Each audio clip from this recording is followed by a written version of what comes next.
and Lucy and Sharon will take us through, is how are we going to bring people back into the business? How do we apply those leadership skills that we have as agency leaders, and also the leadership teams that we have across our businesses? Now, the point about Wind Down Friday is it's a way of us kind of ending the week with a conversation amongst agency leaders. So when Lucy and Sharon have done their piece, which will take about 10 minutes, I would really like to open up, not just for questions, but for contributions from each of you as to how you feel about what's going on at the moment and the topic that we're talking about. So if you could, at that point, put yourselves back on camera, then that will be really good, because then it can feel like more of a eyeball-to-eyeball conversation. So I'm now going to hand over to Lucy and Sharon, who've got some polls and will set up the rest of the session. So over to you, Sharon. Thank you. Thanks, Clive. Thanks, everyone, for coming. So I think the aim of this session is to advance your thinking, really, on how you're going to bring people back together. So we've got some polls for you, but mainly it is, as Clive said, discussion. And I think it's about the successful reintegration of the team. And you know, and that looks like a motivated team that is raring to go, that you've integrated in, you know, and the integration of the team at the moment, I think, is the main challenge that we're all facing, whenever that happens and whatever that looks like, because it's quite clear to me that a phased integration is probably what's going to happen. But I think it's super important, in order to set the foundation for going into recovery, that the team is working well. And I just wanted to look at this, you know, when you look at this, I mean, it is quite a complex situation, this, and it's quite unprecedented. So when you think about it, you've got people who may have been out of the business for up to 6 months coming back in as a tranche, and you've got people who have been working throughout, sort of like, who have been working very hard with the leadership, and then you've also got people who sadly won't be coming back. So there's going to be a changed landscape when people arrive back, because business models have changed and clients have changed. And the phased return, I think, just adds another layer of complexity. So we really want to help you unpick this and do this as a group, so that we can, you know, move things on. So I just wanted to share with you this, the first slide, Lucy, if you could put that up, what I see as the impacts on the decision that you make to, there we go, to reintegrate the team. So the first one, obviously, is the global uncertainty, and that as time goes on, it's obvious that that's here to stay for quite a while, and that there is going to be, I would think, quite a deep recession. And until we get some control over the virus, its client and consumers' behaviour is going to be unpredictable. So I think it's a bit of a long haul, basically, is what sort of what is now clear.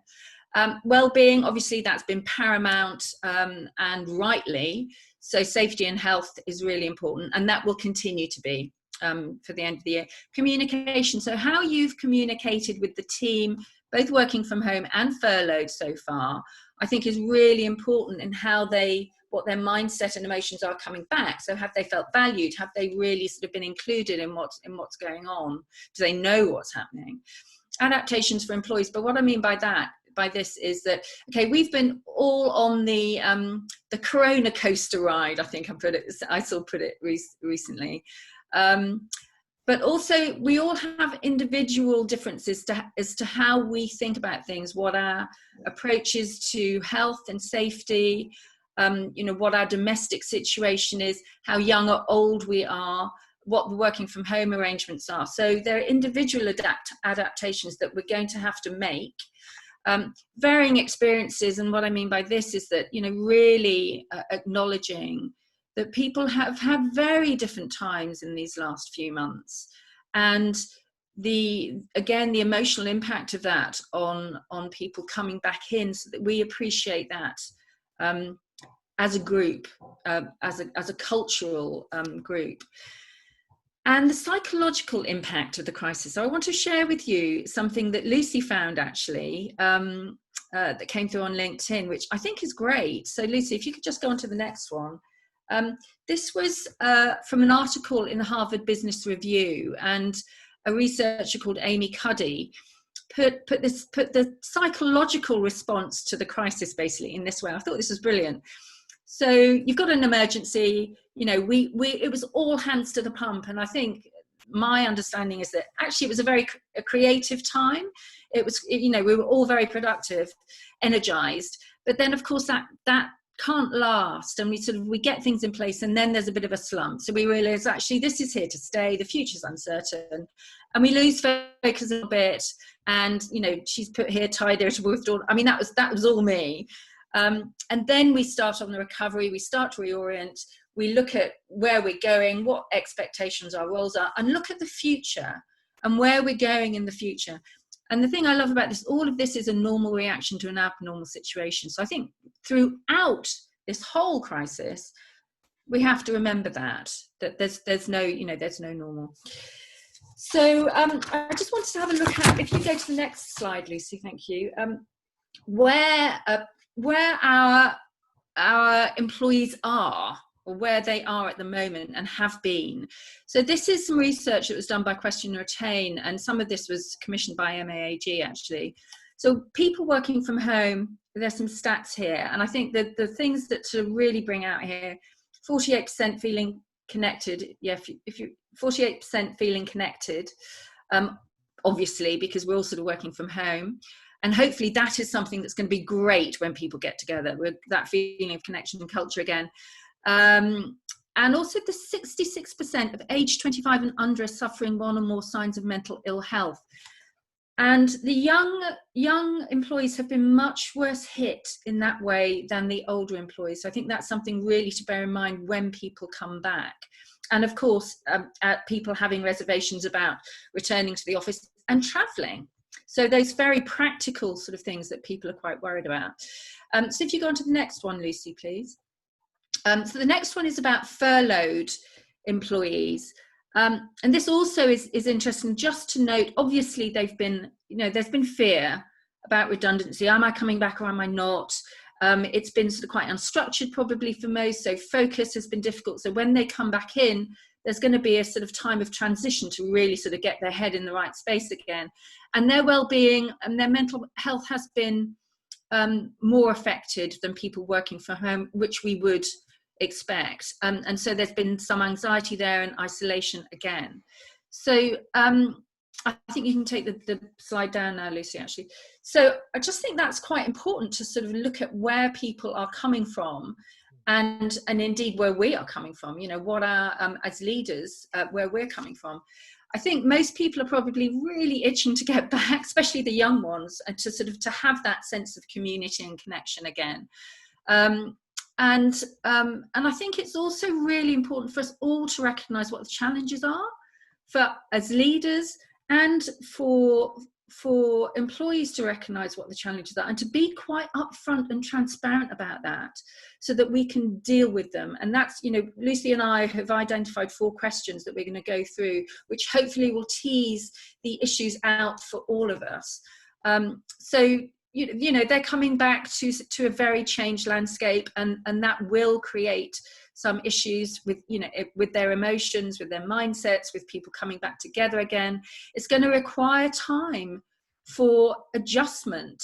If you think about sort of change that happens in big corporate companies, there's a thing called change fatigue, and I think, you know, that affects how people feel as well. But my feeling is that creating a stable platform for everyone to start from, so that they can be as motivated and raring to go for the recovery as usual, is really important. And also important to avoid a destabilizing situation in that, because it would be very easy to get it wrong.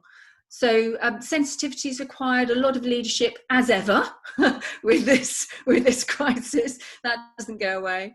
But I think it requires a mix of balancing the people and the business output that you get. So it's empathy and also sort of quite decisive and ruthless prioritization as usual. So hopefully this will give you the opportunity to get your planning and your reflections going early, so that you can get on the planning of this. And I'm going to pass over to Lucy now, because we have some polls that are going to help you share information with each other. So over to Lucy for this little bit. Thank you. Thank you. Thank you, Sharon. So I noticed that Terry's got the polls running. I hope you guys can see them. We've got 8 out of the 13 have voted so far. It'd be amazing if you could take a little peek at the polls if you haven't already. We've got 3 questions for you this afternoon. First one is, what percentage of employees have been furloughed as of today? So a real sense of us being able to share together, I guess, the real scale of impact within your agencies and organizations and what that means for you. And then a curiosity as you're in your early thinking, I guess, around this timeline for starting to bring people back. And what that will drive in terms of your pace of response. Some of the decisions that you need to make about the reintegration. Third question, which is, what are the top 3 considerations in the decision for how to bring people back? So we're up to 10 people having voted. Any last opportunity to get your vote on the page? Be amazing. I think the people who joined late don't have access to the poll, unfortunately. Ah, okay. Well, let's end the poll, Terry, on that, and then let's have a look at the results together. Excellent. Okay, so we've got the range between 20% and 20 to 40% of people that have been furloughed between our organisations. So quite a significant hit for a third of you. And interesting to scale on and look at the timeline for bringing people back. There we're looking again at about a third bringing back before the end of August, and some before the summer, the 20% September and October, and another 20%, 18% not knowing it yet, which is really hardly surprising. And so let's have a look at the top 3 considerations in the decision for how to bring people back. Yeah, so well, it'd be interesting to hear the discussions actually, just as we pull these together around this. So we're looking at nearly half really considering what's the pipeline forecast for the work coming down the line, the current workload, and thinking about the skill set that's needed alongside, and of course cash flow. I don't know about you, but I'm really, and last one down there, the bottom one, at just 9% thinking that travel's a factor on there. So yeah, I'm certainly curious around the fact that there's some elements that are just not a factor at all in bringing people back. So I'm keen actually not to stop sharing that result, because I think it's interesting just to have that in the side there as mind's eye for us to scroll to. So I'd really welcome the opportunities to get us to be moving from that and start to be thinking about the reintegration. And first of all, by reflecting on when reintegration actually starts. So, and I don't just mean what month, I mean the actual process of it. And I want to put out there that we don't have to wait until all of our team members are actually active to begin that process of reintegration. And because we've identified that team members are going to return very clearly in a phased way, according to our poll there, then the process of reintegration with the teams is going to be quite fluid anyway. So there's a next thought there that I want to put out, that if you begin reintegration before someone is actively working and the process isn't linear anyway, then have we given consideration to what we're integrating them back to, and how does our pipeline support that, because it's likely to influence the how. So let's build on the assumption, there's 3 assumptions there, that it isn't a linear process. It could start before individuals are actually back and with us, and what they return to may not be what they left. I'd really like to open up to discussion now, and love to see your faces on camera as we start to think about what people's thoughts are on the considerations of how do we integrate people and build the cohesion with the team, given some of these thoughts. Yeah. So let's open it Can I up. just think, it's really, I mean, it's really thought-provoking stuff. And for those of us who've been on similar calls like this, webinars, these are topics which one's getting an overview. Secondly, from an MAG point of view, we have the advantage of being part of the Advertising Association, so we get together with all the other trade associations on a fortnightly basis where these topics are being discussed, and a number of those organisations have done their own research amongst their members, similar to your polling, coming out with somewhat different results, I have to say. The numbers of people, percentages of people on furlough is somewhat higher than the one shown there. Certainly the time before people are thinking about coming back, certainly before the end of August wouldn't be the highest one, the feedback we're getting. But on a call I was on this morning, one agency leader was talking about the challenges of reintegrating people who've been on furlough, who therefore have been not working, and those who've been working flat out under, not just because they've been working flat out and the others haven't, but they're used to working in this kind of way where, and the processes that the companies have set up, which might stay away for a long time, but they've grown and it's been that iterative process. And others who've haven't seen that at all. They've been maybe on weekly company catch-ups, but not do the client stuff. So I think that's a really interesting thing. You've got two types of people that we've got to try and reintegrate at different paces and different challenges. And I hadn't thought of it quite in terms of the haves and have-nots. Yeah. Any kind of thoughts, reactions from others, and kind of early thoughts around how you've been considering how you're gonna bring people back in terms of getting them to reintegrate and connect with each other? One of the observations that struck me is kind of, looking at some of the measures that you look at in terms of making a decision as to when to bring people back and who to bring back. But on the flip side of that, also kind of reaching out to those people as well and saying, who's comfortable to come back? Yeah. And how do you want to come back? Who wants to come back? Who doesn't feel comfortable about coming back? And kind of put it back in their court as well, and sort of make that a bit more of a collaborative discussion, to make sure that everybody that is in the office environment is comfortable to be there, rather than kind of this enforced kind of reintroduction.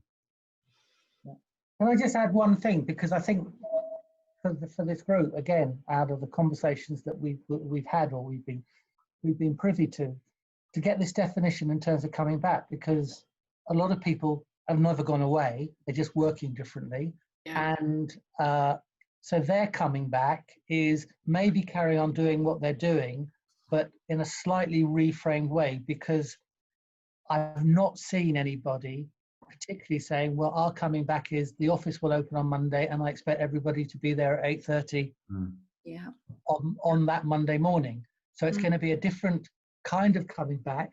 For the real coming back for people coming back from furlough, yes, but other people in terms of coming back, not necessarily back into the office, because more than 50% of people are actually looking at their whole office lineup and the flexibility of their people working remotely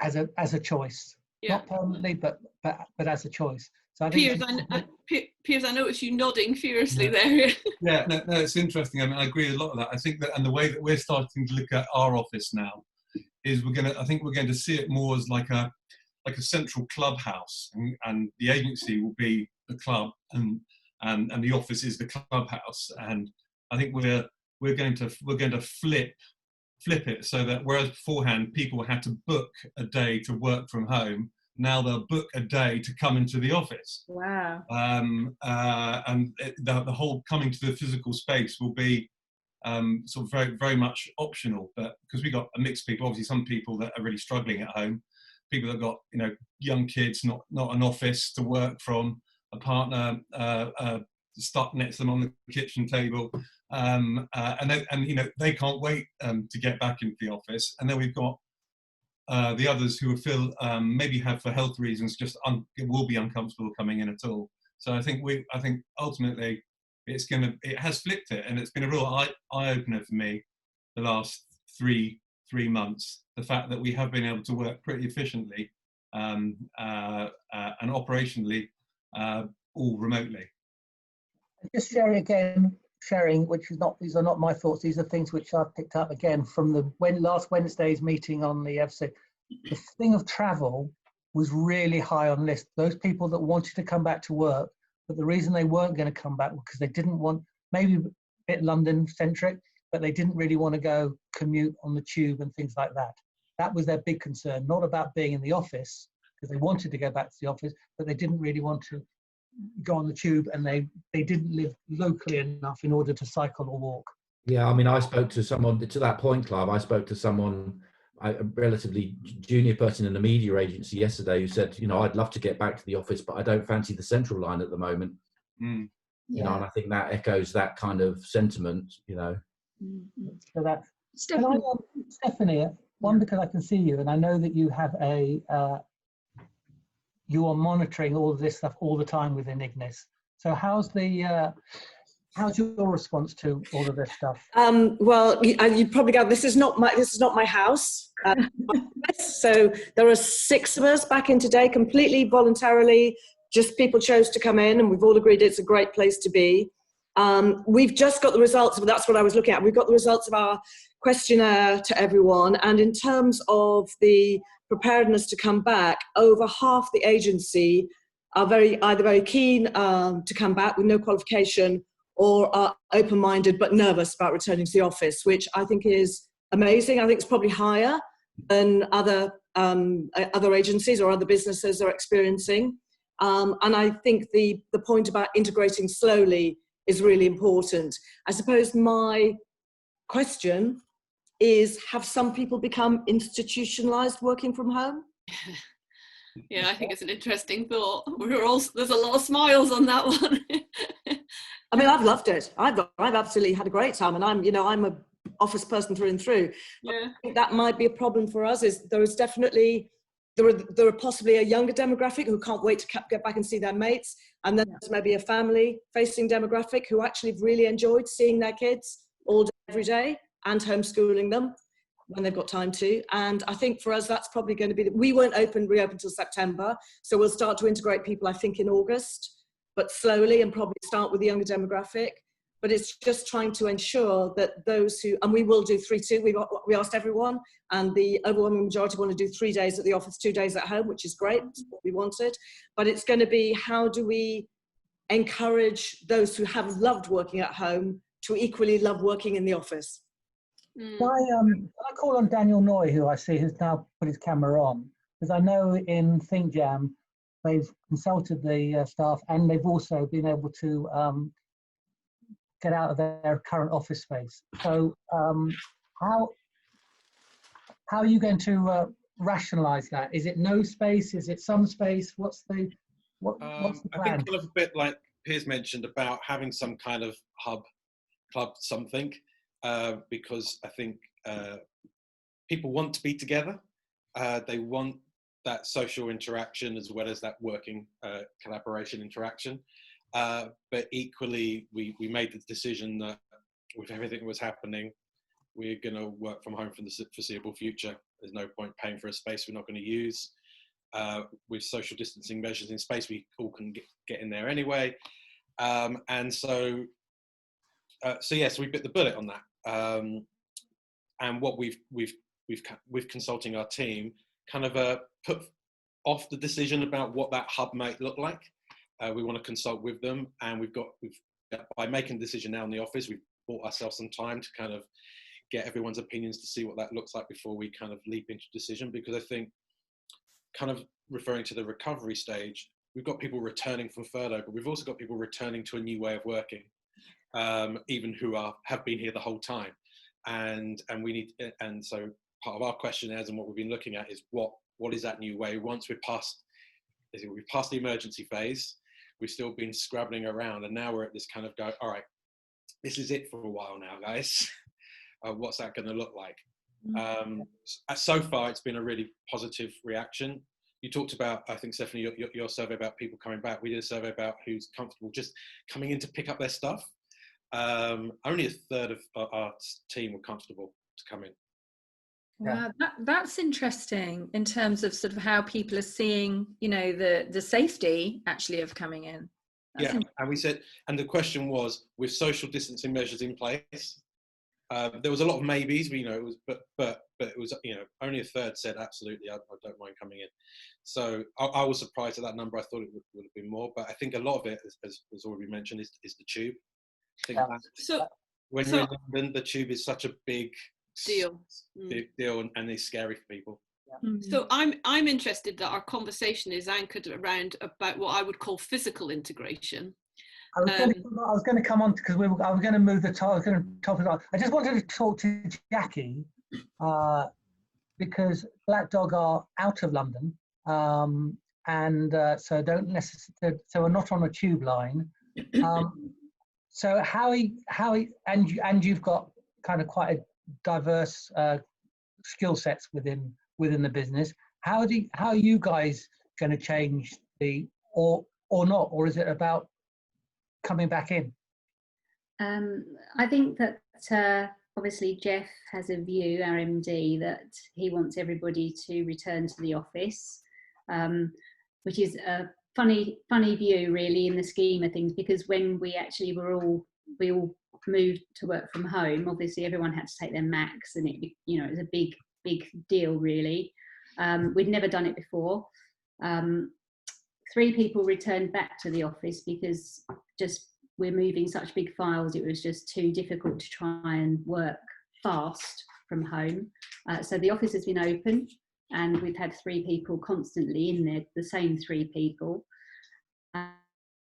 The initial discussion I had with Jeff was, this is a really great thing, and I think maybe we could think about working from home like in the foreseeable future, long term really.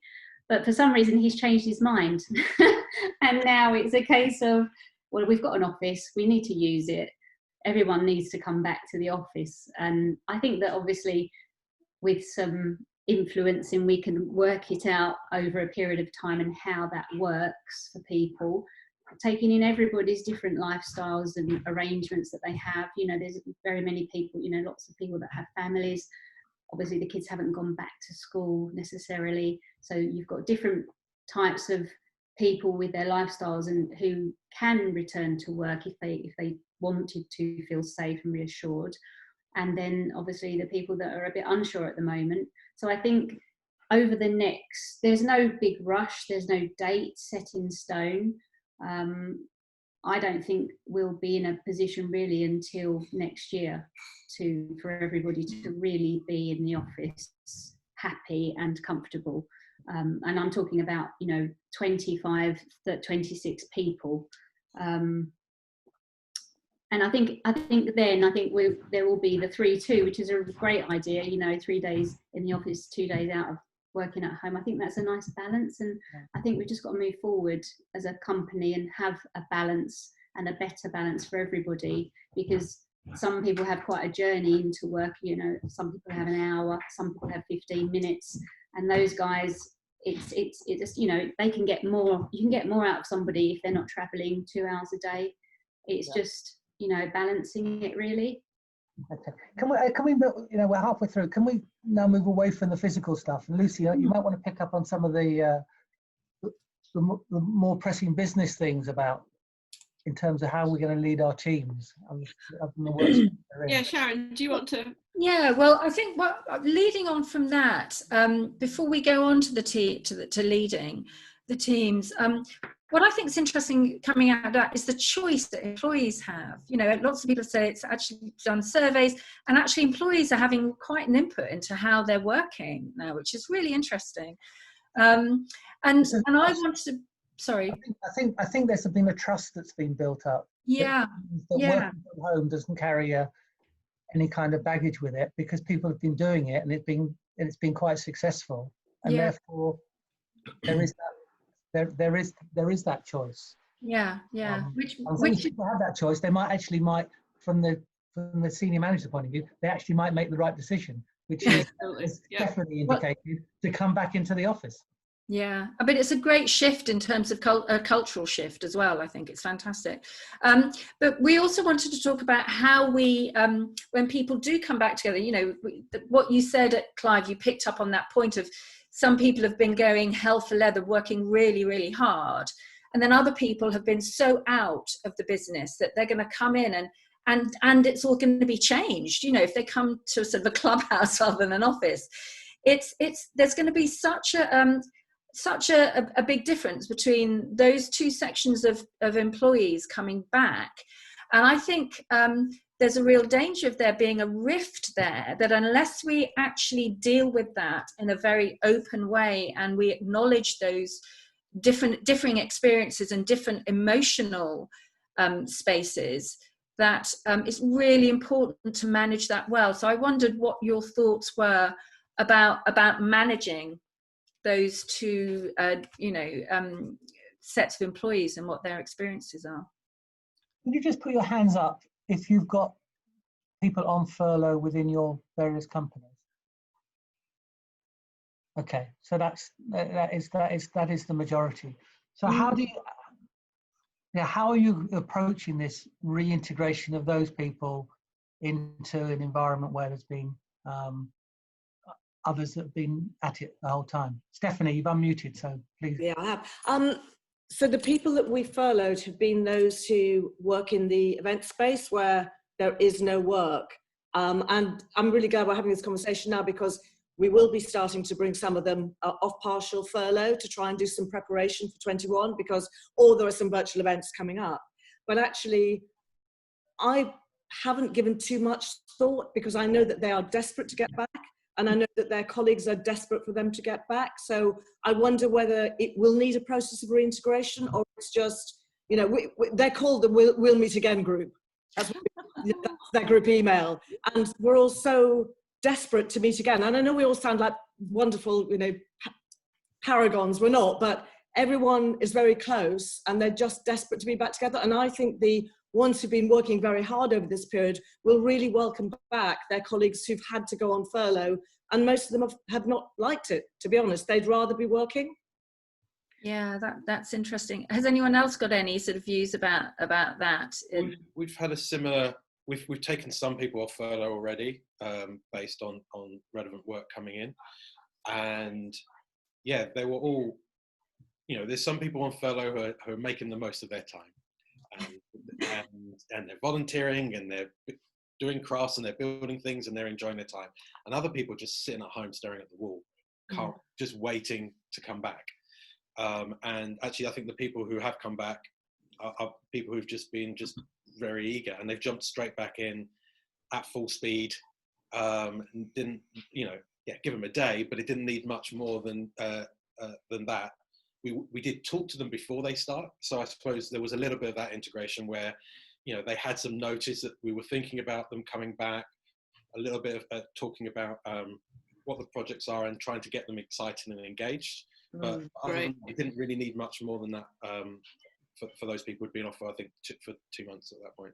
Can I just put another thing? I don't want to particularly dominate, but again, these are topics which we've been part of a wider discussion. MAG has just been part of a industry-wide initiative called Transition, which is a platform that's been set up for those people who will be made redundant as a result of all this. And the figures that seem to be coming out is there's going to be a very high percentage of people who are on furlough that will end up being made redundant. So whilst there's an ambition to bring everybody back, it might not be reality. So I just kind of put that in, not as a bit of realism, because that's what we're hearing, as opposed to something which is the idealized way, which is everybody comes back. I guess that kind of leans into the piece around what the pipeline and forecasting is, and it's interesting to hear about the, you know, Stephanie, where in your case it's the events team that you've had to furlough, and the sense of actually what's the demand going forward in that space that will either provide an opportunity to re-engage those people back in their existing roles, or because the organisation is shifting in a slightly different direction and growing in a slightly different way, there might be an ambition to, we don't want to lose them, but we want to have them back, but with a different focus, to the point about, well, we may not be able to do some of that stuff for another 12 months. I think it's interesting to think about the way the pipeline impacts on the reality of the reintegration. Yeah, and can I ask, could I ask anyone just to put up their hands if they know that there are going to be redundancies of the people that are, no one here? Oh, okay. Maybe. We don't know yet, actually. It's a sensitive one, isn't it? It's a sensitive one. It is a sensitive one. And it is very. But it's also, we've got quite a long time to go as well, I think, to sort of really see how it's gonna turn out. So that's interesting. Yeah, I think the last 3 months have kind of toughened us up in many ways, and I think we did have a few members of the team who've ended up being furloughed, who we think we could actually probably do without. When it comes down to it, as harsh as it sounds. So when the government support of furlough gets turned off, I think there will be some very hard decisions to be made there. Yeah, and I think the extension of that sort of almost just put off some of those decisions for a while, but yeah, that's interesting. And actually, one of the services that we are seeing and being approached on is about handling difficult conversations. And about handling difficult conversations remotely. So that's something I think we were going to have to. Well, we will be in the coming weeks. We will be doing sessions around that, particularly because it is going to be a reality. As much as we wish not, and we hope to see everybody again, it's not going to be there's a chance it won't be a V-shaped recovery. It will be a big U shape, and therefore, businesses will have to restructure within that time. Yeah. And that's going to be a global phenomenon, by the way. So that transition thing is something that works across, not just in the UK, but internationally. Yeah. Shall we move on to the leadership question? So Lucy's going to. Yeah, is that all right? Yeah, I think it's good. Please. So there's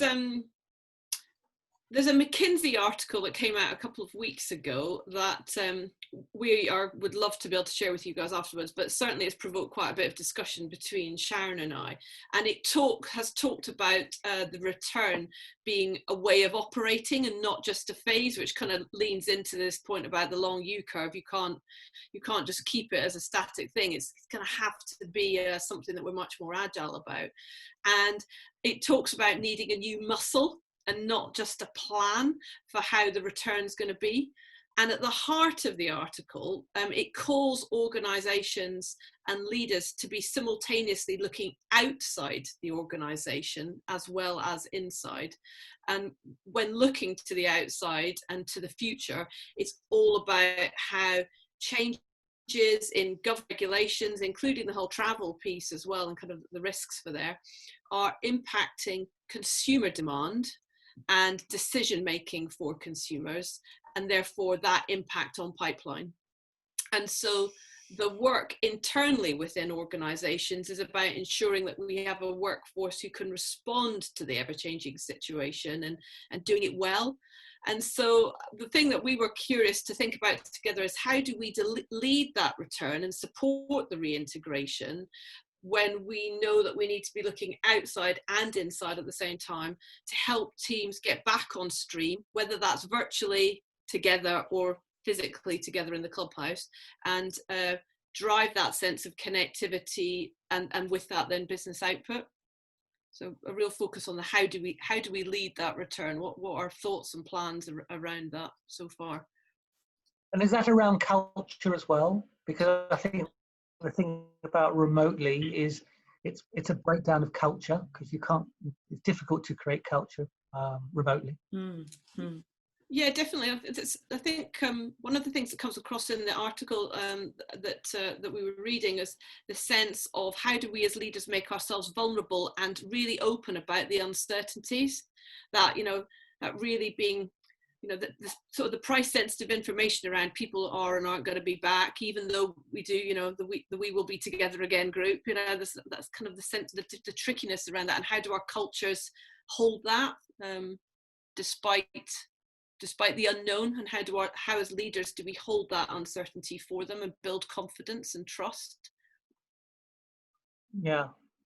Have anybody on this call started to think in those kind of terms, to think about that culture bit and the balance between internal focus and organisation and the external piece of it?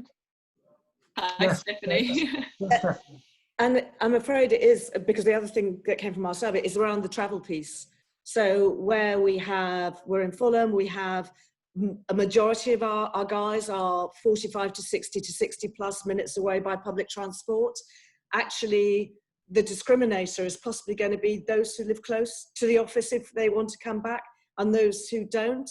And I'm not sure a leadership initiative can do anything about that, because it is what it is. I don't know. What does anyone else think? Please speak up. Piers. Daniel, yeah, there we go. Daniel, go. I can always speak about something. No, I do think it's tricky. I do think that everybody's situation has so many different variables.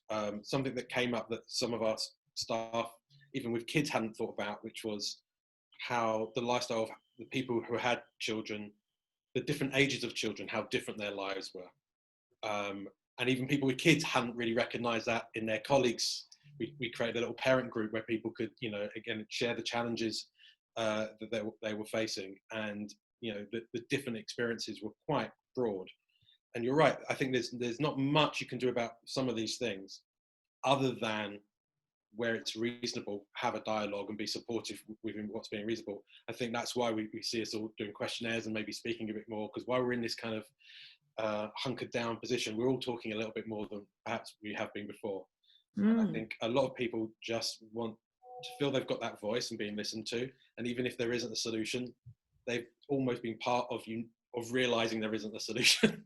if that makes sense, they feel part of that rather than it being just a response like that. It sounds like this call has been really interesting because it sounds like you guys are managing this really well, and it occurs to me that if you have a strong culture to start with, then that can carry you through sort of quite a lot. And Michael, I do want to come back to culture actually, if that's okay, because I think how the workspace works differently, and the, you know, the 3-2 sort of working from home, how do you think that will affect culture going forward? I mean, we're doing a lot of talk about culture at the moment, because I actually think lockdown has helped our culture. I think because it immediately put everyone in the same situation. Right. And the empathy levels at that point were just were skyrocketing, and so everybody was helping each other, in the same people are in their communities, and that changed things. So my thought at the moment is, once things level out, actually, how do we maintain some of those benefits that I've seen that have brought people together once they're not locked down in their homes, once people can go out about, once you're in 3 or 2 days or whatever. How do we maintain some of that and also evolve it into something that's sustainable, and take some learnings from this period, rather than just trying to see, let's just go back to how we maintained our culture beforehand. Yeah, I mean, I don't have any answers to that. Yeah, I mean, I think we're seeing something quite similar to Daniel in that it feels like our culture has got stronger over the last few months. We use a bit of software called Office Vibes to track the kind of cultural temperature and engagement of all our employees, and it's gone up over the last 3 months. And I think that's because people are kind of communicating more. I think everyone's making more effort to communicate more, and I know us as the agency leaders, we're certainly talking with our staff more than we ever have before. I think that's definitely paying dividends.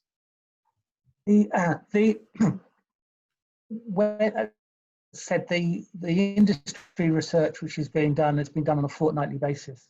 4 weeks ago, the figure on health and well-being and how well management was dealing with that of their employees was a very positive 91% of people feeding back saying their senior leaders were managing their health and well-being. That figure is nearly halved over the last 3 weeks. So as things have got back to the new, whatever plans are going forward, staff are reporting back not such a well managed health and well-being by the senior managers. So it's quite, you know, you talk about in terms of those, it keeps on coming up. And I know, from my own perspective, you know, I've gone through ebbs and flows over the last 3 months,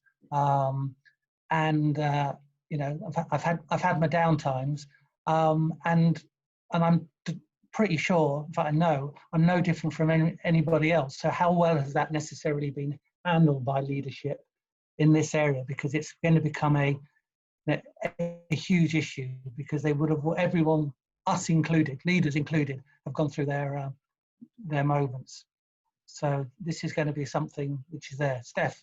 Is that not part of the regression stage that you mentioned at the outset? I mean, I definitely went through a big dip actually 2 to 10 days ago, and I don't dip, and my guys were all having dips. And I'm hoping that when we get to the recovery, that will then start to upswing, and perhaps we've got our weekly drinks clock, which is why the millennials gave me the beer. I didn't want it. I didn't ask for it, but we're having our Zoom drinks tonight, and I've been toying with whether I tell them we're probably coming back in September because of the survey. So this is the first result of the survey, and I think probably on the basis of this call, I will. And it's looking to be 3-2 because that's what the majority want. Because I'm hoping that might start a very slow. Yeah. I don't know. What does anyone else think? Advise me. Yeah. I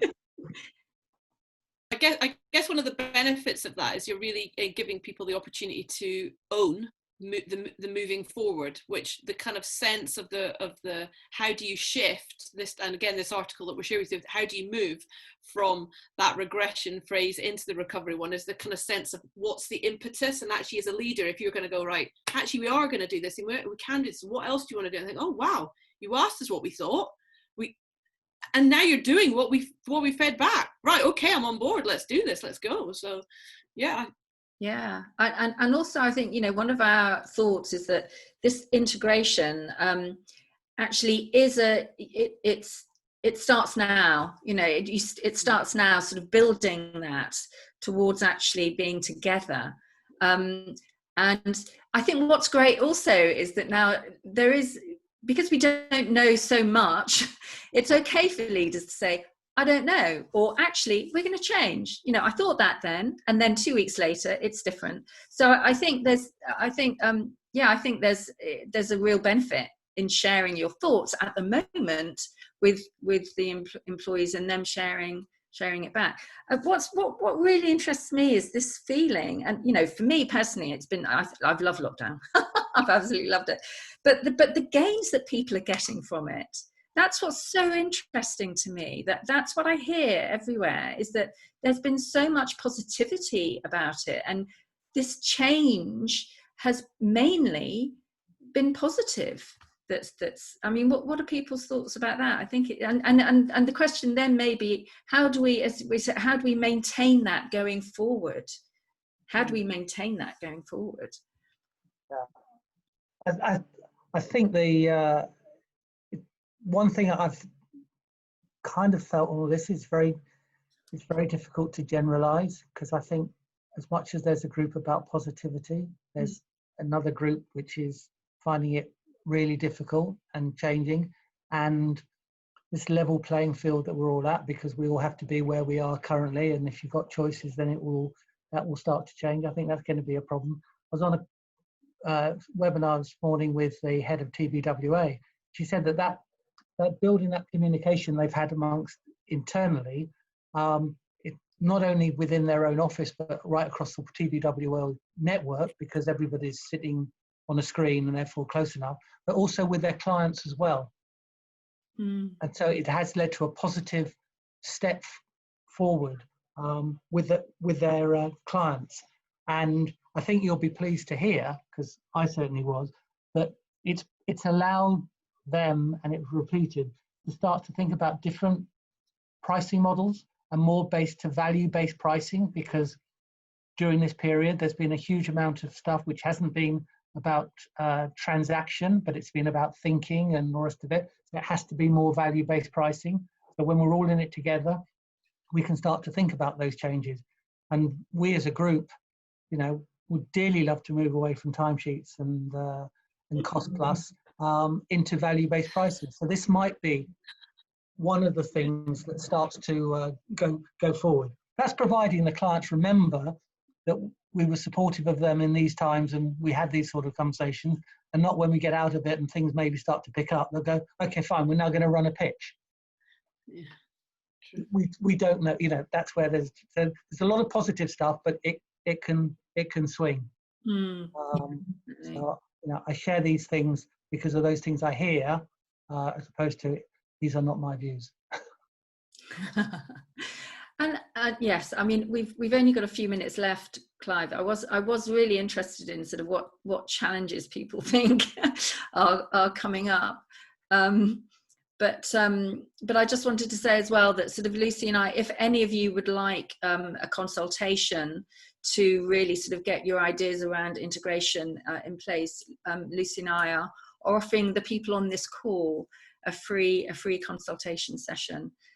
If you'd like that. So if you want to do that, just put your email in the oh, actually, you can get in touch with me, actually, Sharon. Yeah, I've just put your email in the chat box.